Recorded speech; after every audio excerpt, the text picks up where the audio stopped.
calculus of variations is a field of mathematical analysis that deals with maximizing or minimizing functionals, which are mappings from a set of functions to the real numbers. Functionals are often expressed as definite integrals involving functions and their derivatives. The interest is in extremal functions that make the functional attain a maximum or minimum value, or stationary functions, those where the rate of change of the functional is zero. A simple example of such a problem is to find the curve of shortest length connecting 2 points. If there are no constraints, the solution is obviously a straight line between the points. However, if the curve is constrained to lie on a surface in space, then the solution is less obvious, and possibly many solutions may exist. Such solutions are known as geodesics. A related problem is posed by Fermat's principle. Light follows the path of shortest optical length connecting 2 points, where the optical length depends upon the material of the medium. One corresponding concept in mechanics is the principle of least action. Many important problems involve functions of several variables. Solutions of boundary value problems for the Laplace equation satisfy the Dirichlet principle. Plato's problem requires finding a surface of minimal area that spans a given contour in space. A solution can often be found by dipping a frame in a solution of soapsuds.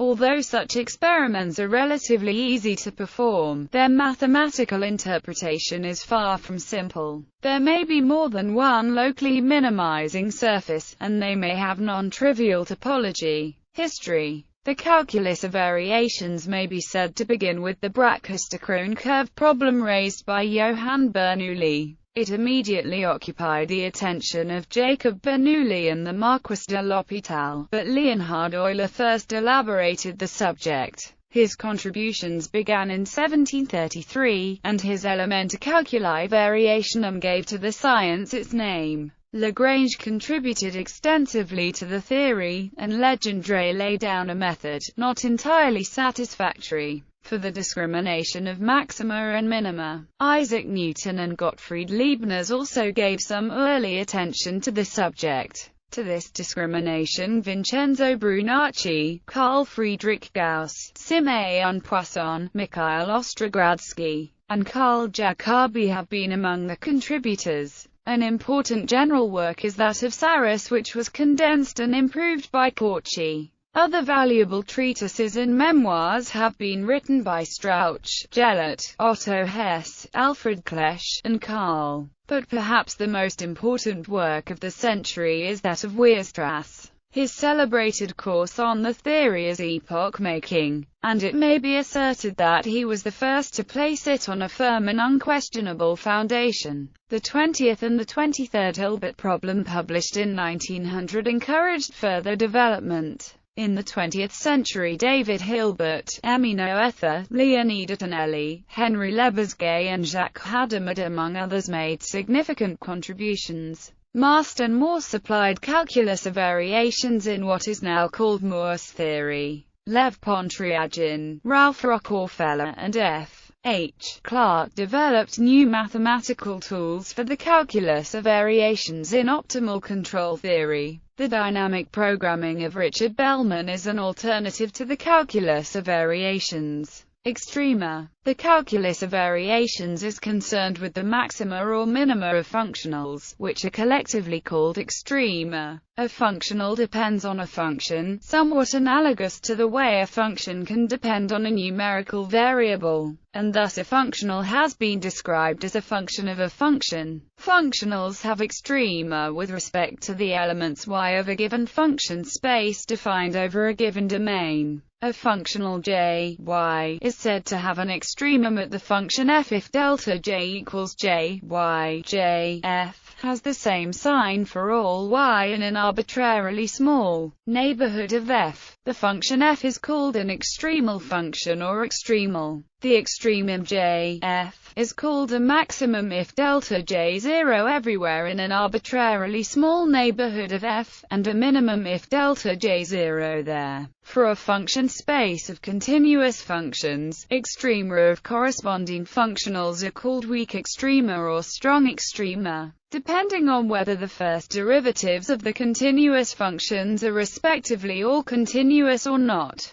Both strong and weak extrema of functionals are for a space of continuous functions, but weak extrema have the additional requirement that the first derivatives of the functions in the space be continuous. Thus a strong extremum is also a weak extremum, but the converse may not hold. Finding strong extrema is more difficult than finding weak extrema. An example of a necessary condition that is used for finding weak extrema is the Euler-Lagrange equation. Euler-Lagrange equation. Finding the extrema of functionals is similar to finding the maxima and minima of functions. The maxima and minima of a function may be located by finding the points where its derivative vanishes. The extrema of functionals may be obtained by finding functions where the functional derivative is equal to 0. This leads to solving the associated Euler-Lagrange equation. Consider the functional where x1, x2 are constants, y is twice continuously differentiable, y equals dy dx, L, x, y. Y is twice continuously differentiable with respect to its arguments x, y, y. If the functional j, y, attains a local minimum at f, and eta is an arbitrary function that has at least one derivative and vanishes at the endpoints x1 and x2, then for any number epsilon close to 0, the term epsilon eta is called the variation of the function f and is denoted by delta f. Substituting f plus epsilon eta for y in the functional j, y, the result is a function of epsilon. Since the functional j, y, has a minimum for y equals f, the function phi has a minimum at epsilon equals 0, and thus taking the total derivative of L, x, y, y, where y equals f plus epsilon eta and y equals f plus epsilon eta are functions of epsilon but x is not, and since dy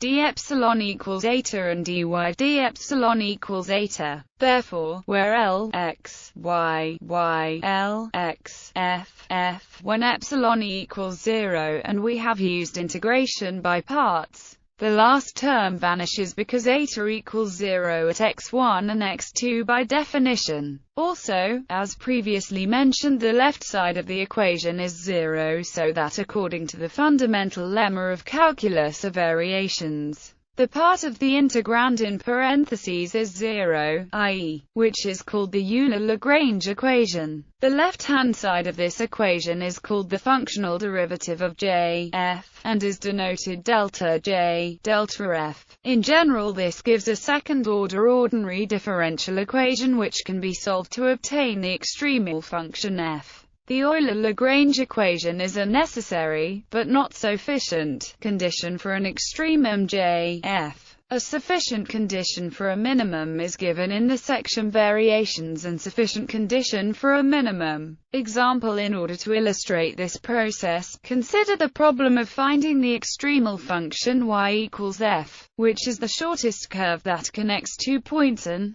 the arc length of the curve is given by with the Euler-Lagrange equation will now be used to find the extremal function f that minimizes the functional a, y. Since f does not appear explicitly in L, the first term in the Euler-Lagrange equation vanishes for all f, and thus, substituting for L and taking the partial derivative, taking the derivative d, dx and simplifying gives, and because 1 plus f2 is non-zero, which implies that the shortest curve that connects 2 points is and we have thus found the extremal function f that minimizes the functional a, y, so that a, f, is a minimum. Note that y equals f is the equation for a straight line. In other words, the shortest distance between 2 points is a straight line. Beltrami identity. In physics problems it frequently turns out that L, x equals 0. In that case, the Euler-Lagrange equation can be simplified to the Beltrami identity, where c is a constant.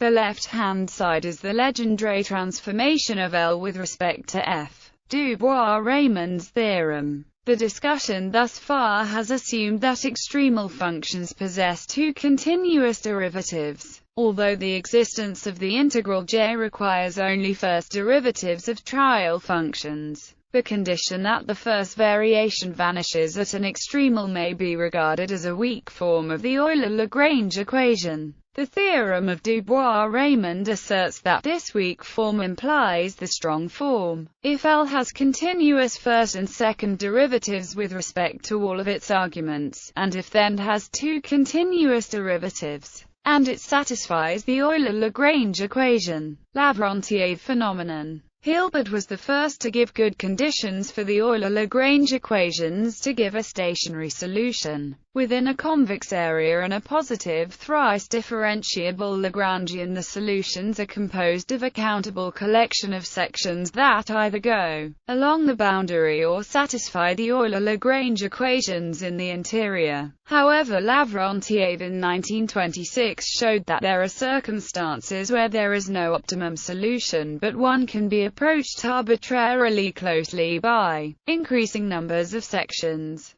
For instance, the following. Here a zigzag path gives a better solution than any smooth path, and increasing the number of sections improves the solution. Functions of several variables. Variational problems that involve multiple integrals arise in numerous applications. For example, if phi denotes the displacement of a membrane above the domain D in the x-y plane, then its potential energy is proportional to its surface area. Plato's problem consists of finding a function that minimizes the surface area while assuming prescribed values on the boundary of D. The solutions are called minimal surfaces. The Euler-Lagrange equation for this problem is nonlinear. See Courant for details. Dirichlet's principle. It is often sufficient to consider only small displacements of the membrane, whose energy difference from no displacement is approximated by the functional v, is to be minimized among all trial functions phi that assume prescribed values on the boundary of D. If u is the minimizing function and v is an arbitrary smooth function that vanishes on the boundary of D, then the first variation of must vanish.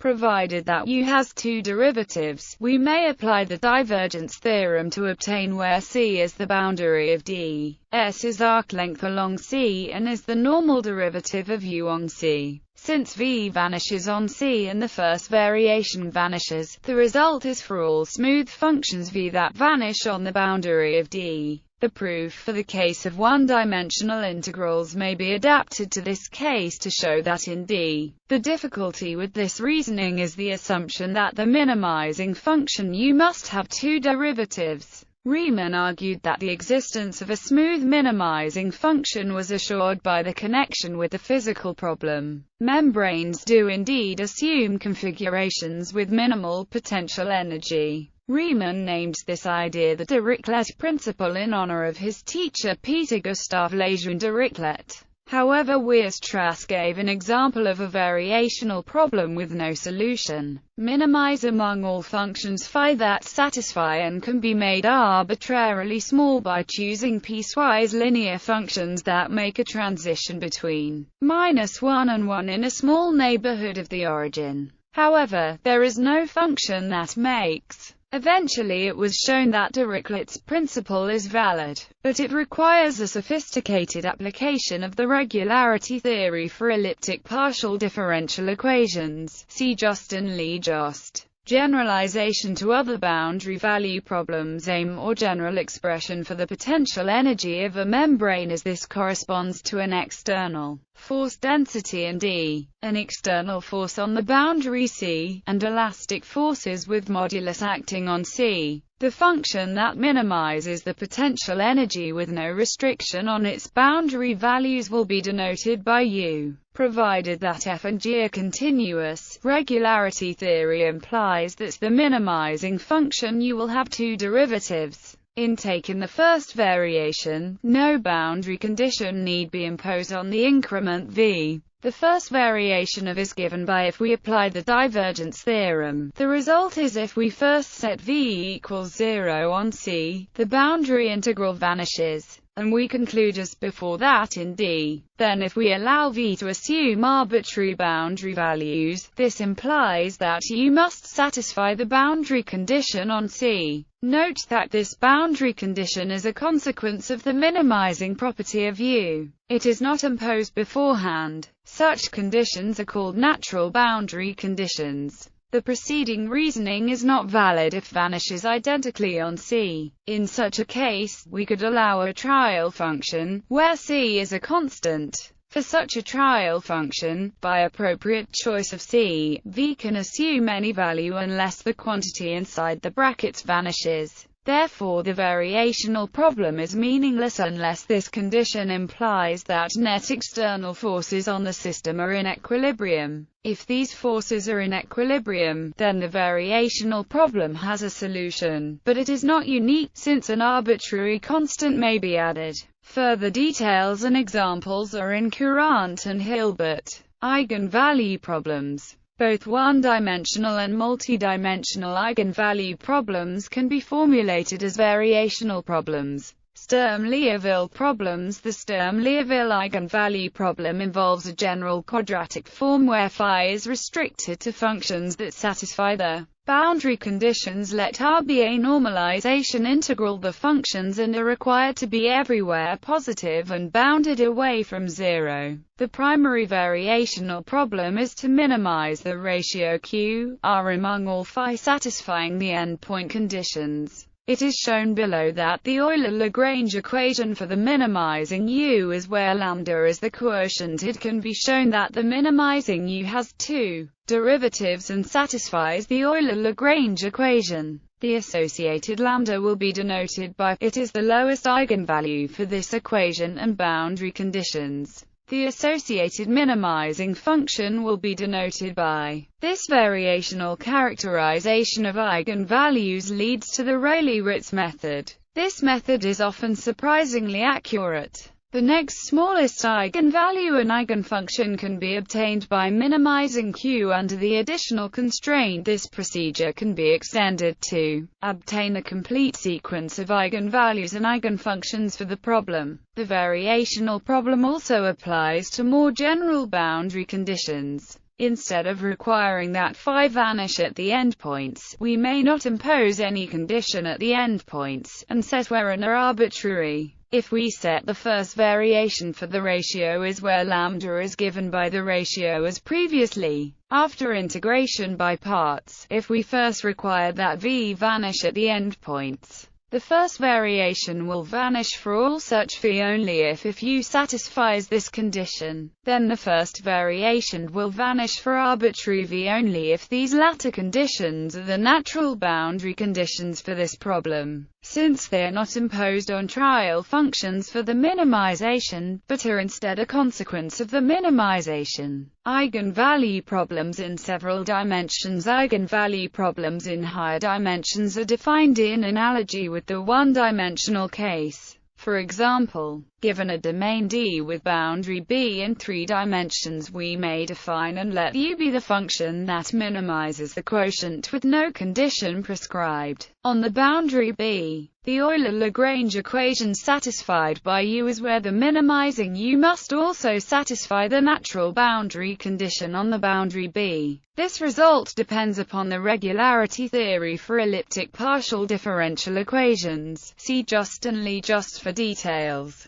Many extensions, including completeness results, asymptotic properties of the eigenvalues and results concerning the nodes of the eigenfunctions, are in Courant and Hilbert.